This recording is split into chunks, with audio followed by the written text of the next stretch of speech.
Hello दोस्तों, मैं उज्जवल कुमार आपका स्वागत करता हूं आपके अपने चैनल चैंपियन स्क्वाड में। तो जैसा कि हम लोग स्टार्ट किए थे क्लास 7 का हिंदी बुक, जिसका चैप्टर 8 तक हम लोग कंप्लीट कर लिए हैं।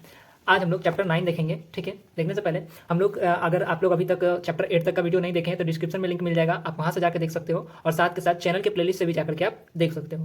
वीडियो आप लोग को अच्छा लगता है तो लाइक कीजिए, कमेंट कीजिए और अपने दोस्तों के साथ शेयर कीजिए। चलिए तो हम लोग स्टार्ट करते हैं आज का प्रश्न 1 से। ठीक है, प्रश्न 1 में कह रहा है प्रस्तुत कविता के आधार पर वर्षा ऋतु का वर्णन कीजिए। चलिए तो हम लोग इसका उत्तर लिखेंगे इस प्रकार से कुछ।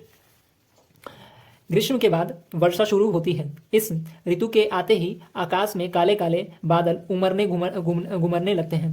घनघोर घटा छा जाने से वातावरण में नयापन आ जाता है। बिजली चमकती है तो बादल गरजते हैं। जलाशय जल से आप्लावित हो जाते हैं। बादलों को देखकर वन के मोर पंख फैलाकर नाचते हैं। जल की फुहार पाकर गुलाब खिल जाते हैं। हंसों की कतार आकाश में उड़ते दिखाई पड़ती हैं। तो किसान अपने खेतों में गीत गाते हुए फसल लगाते हैं। इस प्रकार प्राकृतिक में नया जीवन आ जाता है। धरती का कण कण वर्षा जल पाकर खिल उठता है।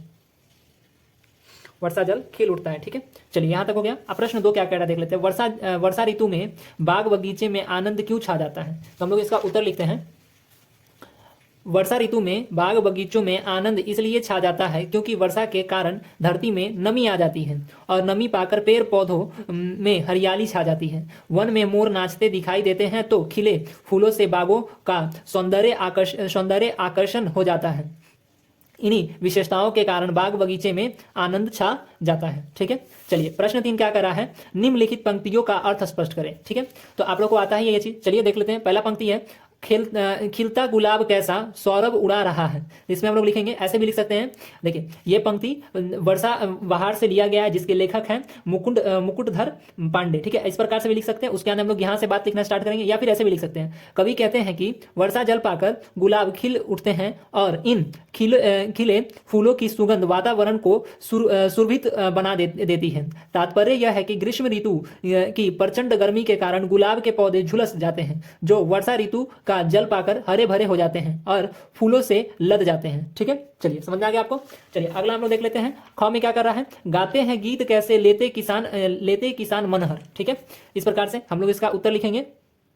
कवि कहते हैं कि वर्षा ऋतु में ही खेतों में फसल बोई अथवा लगाई जाती है। जब वर्षा होती है तो तब किसान इस खुशी में गीत गाते हुए फसल लगाते हैं, क्योंकि समृद्धि या खुशी का आधार वर्षा है। तात्पर्य यह है कि खेती वर्षा पर निर्भर करती है। ठीक है, चलिए हम लोग पाठ से आगे का प्रश्न देख लेते हैं। पाठ से आगे का प्रश्न 1 है अपने अनुभव के आधार पर वर्षा ऋतु का वर्णन कीजिए। तो जैसा कि हम लोग प्रश्न 1 जो किए थे, वो प्रश्न यहाँ पे जो पाठ से प्रश्न 1 जो किए थे, इसी प्रश्न का जो उत्तर था वो हम लोग इसमें भी लिख सकते हैं। ठीक है, इसलिए ये दोनों सिमिलर ही है। ठीक है, बस देखिए ये भी तो आप खुद ही बनाए हो, ये भी आप ही बना रहे हो। ठीक है, तो दोनों बात यहाँ पे बस थोड़ा सा अलग अलग भाषा का यूज कर लिया है। ठीक है, प्रश्न 2 देख लीजिए क्या कह रहा है। प्रश्न 2 में है ग्रीष्म ऋतु के बाद वर्षा ऋतु आती है।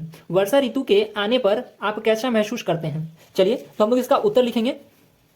ग्रीष्म ऋतु के बाद वर्षा ऋतु के आते ही वातावरण में परिवर्तन आ जाता है। ठीक है, चलिए इसका आगे लिखते हैं। आगे आकाश में बादल मंडराने लगते हैं। ग्रीष्म जैसी लपलपाती लू नहीं चलती। वर्षा होने के कारण पेड़ पौधे हरे भरे हो जाते हैं। हवा में ठंडापन आ जाता है। किसान अपने खेतों में काम करते दिखाई देते हैं। ठीक है, चलिए प्रश्न 3 कह रहा है वर्षा के जल से क्या क्या लाभ है? तो चलिए हम लोग इसका उत्तर लिखते हैं। वर्षा के जल से हमें क्या क्या लाभ है? बहुत सारी लाभ हैं।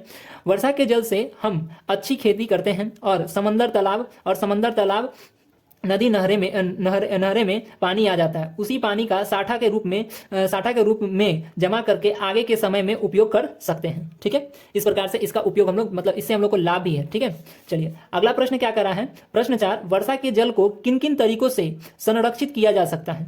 तो हम लोग इसका उत्तर लिख लेते हैं। तालाब या नहर के अलावा जमीन के नीचे बनाए गए टैंक के जरिए भी वर्षा जल को संरक्षित किया जा सकता है। इस पानी का उपयोग बागवानी और सिंचाई के लिए तो आसानी से किया ही जा सकता है। भूजल का स्तर बनाए रखने में भी वाटर हार्वेस्टिंग काफी मददगार होते हैं। थोड़े से प्रयास के बाद इस पानी को पीने के लिए भी उपयोग किया जा सकता है। ठीक है, चलिए तो समझ में आया। अब 5वां प्रश्न है, यहाँ कविता की प्रथम पंक्ति दी गई है। इसके आधार पर अन्य 3 पंक्ति की रचना स्वयं कीजिए। यहाँ पे हम लोग को स्वयं बनाना है, अपने से खुद से बनाना है। ठीक है, जैसा कि आपको दिख रहा होगा, बादल बरसे नाचे मोर। ठीक है, चलिए इसको हम कंप्लीट कर देते हैं।